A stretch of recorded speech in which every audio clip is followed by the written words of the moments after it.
Let's take a look at another example regarding questions about confidence intervals around X bar, the sample mean, in order to get a range of values, a lower bound to an upper bound that we hope that the population mean mu will be between. We would say that with a certain level of confidence. So we're told a researcher wishes to estimate the average blood alcohol concentration, or BAC, for drivers involved in fatal accidents who are found to have positive BAC values. Randomly selects records from 82 such drivers in 2009 and determines the sample mean BAC to be 0.16 grams per deciliter, with a standard deviation of 0.070, the same measurement units. So, in part A, we are told that the distribution is highly skewed right. So, why do we need a large sample? Since we're told that it's highly skewed right, we can eliminate choices A and D. Those start off with saying that the distribution is normal, and normal distributions are not highly skewed rights. So looking between choices B and C, we do not want C because we would want little n, the sample size, to be less than or equal to 5% of capital N, the population size. That way, we are assuming that when little n is less than or equal to 0.05 times capital N, that you have independence. Being greater than 5, we could not be so sure of that. So the reason for it, because the distribution is highly skewed right, it's not normal. Sample must be large so that the distribution of the sample mean will be approximately normal. The distribution we originally were talking about were the X's from the individuals overall in the population.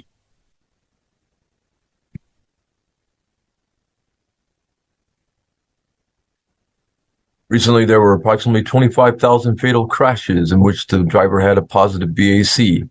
Explain why this, along with the fact that the data were obtained using a simple random sample, satisfies the requirements for constructing a confidence interval. Well, let's see here. 25,000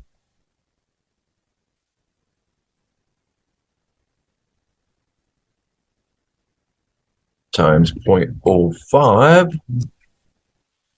Compare that to 1250, the 82. So we have little n is less than or equal to 0.05 times capital N. The sample size is likely to be less than 5% of the population.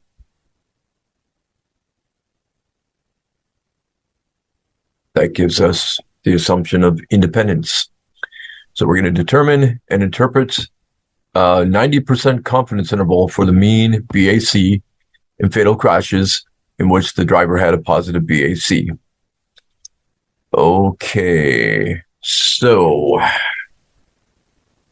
you cannot see it, but I'm going to expand the screen here so that you can for a moment.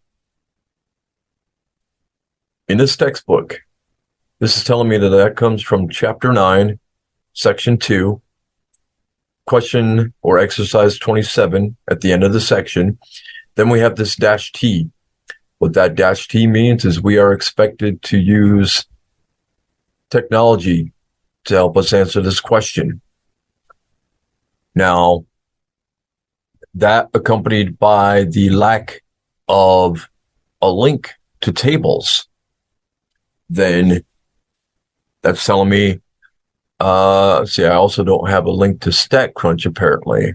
So I need to use my TI-84. Our formula is for the lower bound to take the X bar, which was 0.16, minus a margin of error. Let me clear that out. Our margin of error is a critical t-value times the standard error. The standard error is the standard deviation divided by square root of n. So I need the t-score, and I can't bring up the table. Let's see here. Actually, I do have that open elsewhere. Give me a moment here. I want to show you that I'll get this wrong.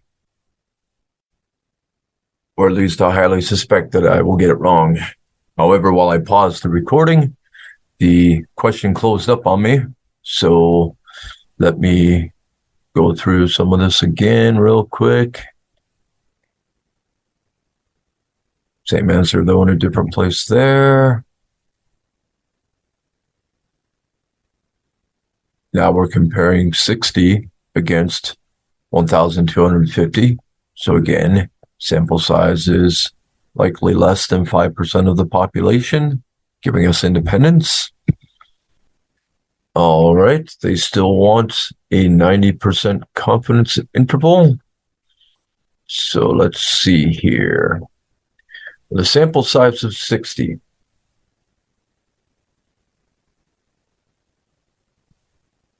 There are 59 degrees of freedom.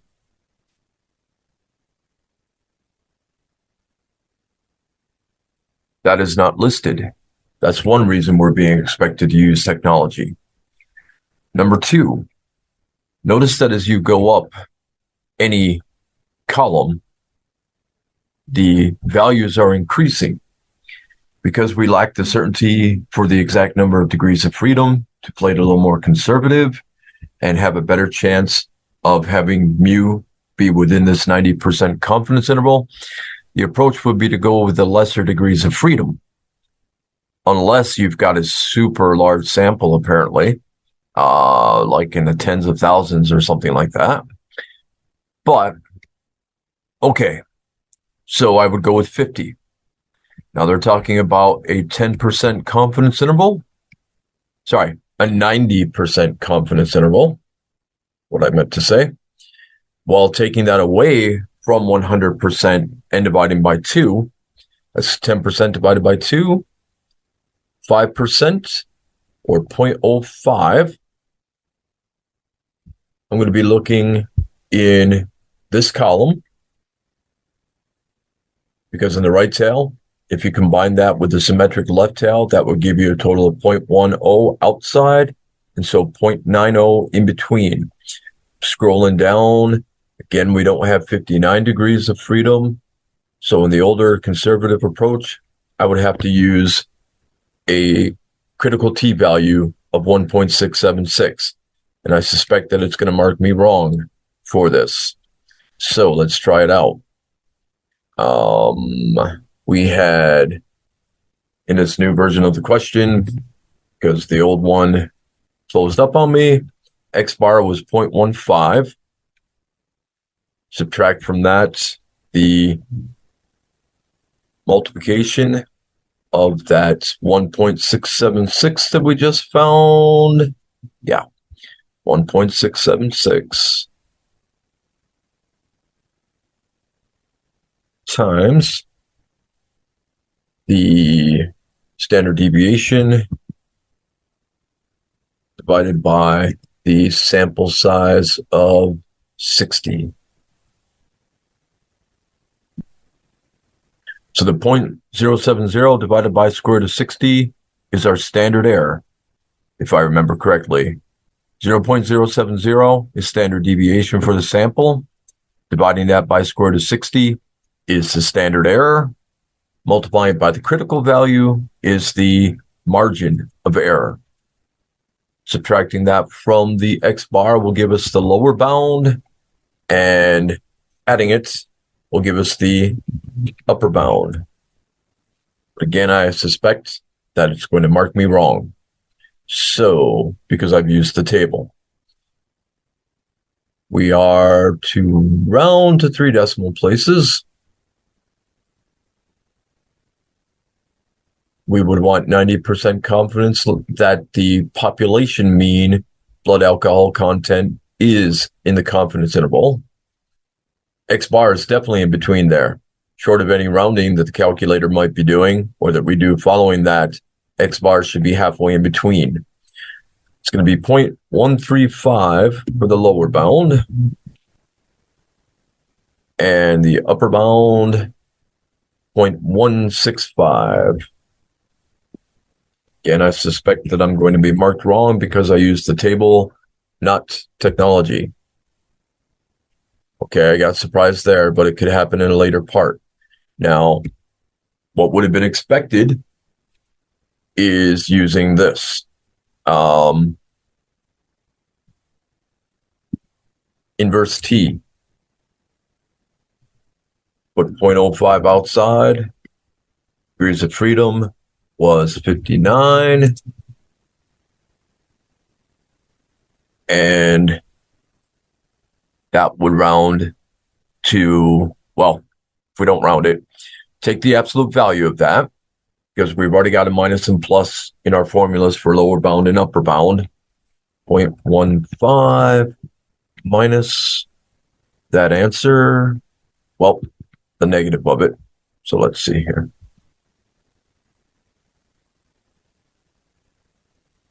Hold on a moment.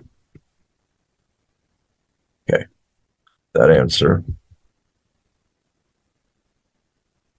times the -1.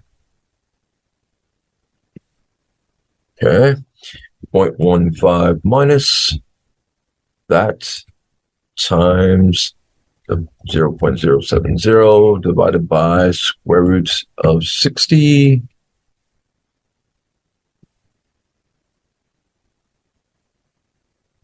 When rounding that to 3 places, the thousandths place, I'm coming up with the same thing. Apparently, the same thing is going to happen here. 0.165, like we found before.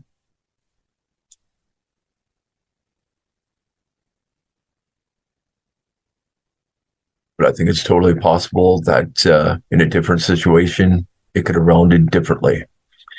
All areas of the county use BAC of 0.08 grams per deciliter as a legal intoxication level. Is it possible that the mean BAC of all drivers involved in fatal accidents who have found to have a positive BAC value is less than that level? Well, 0.08 is not within that 90% confidence interval. It is less than the lower bound. So I suspect the answer is no.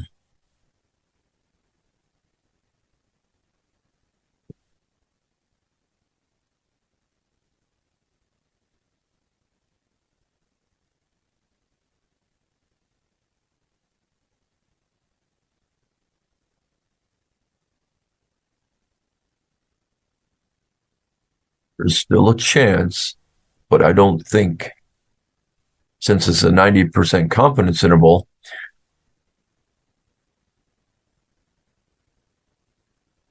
then I would expect with 90% confidence that it's in between those two values of 0.135 and 0.165, but 0.08 is not in between there.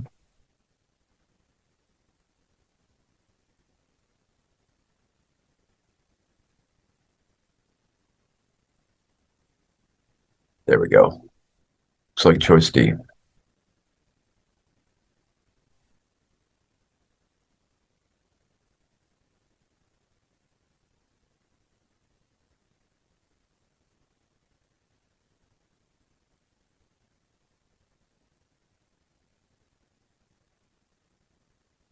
Okay.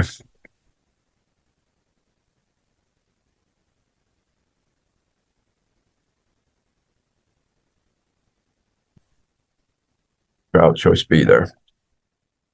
It is possible. We're 90% confident, not 100% confident. So it could be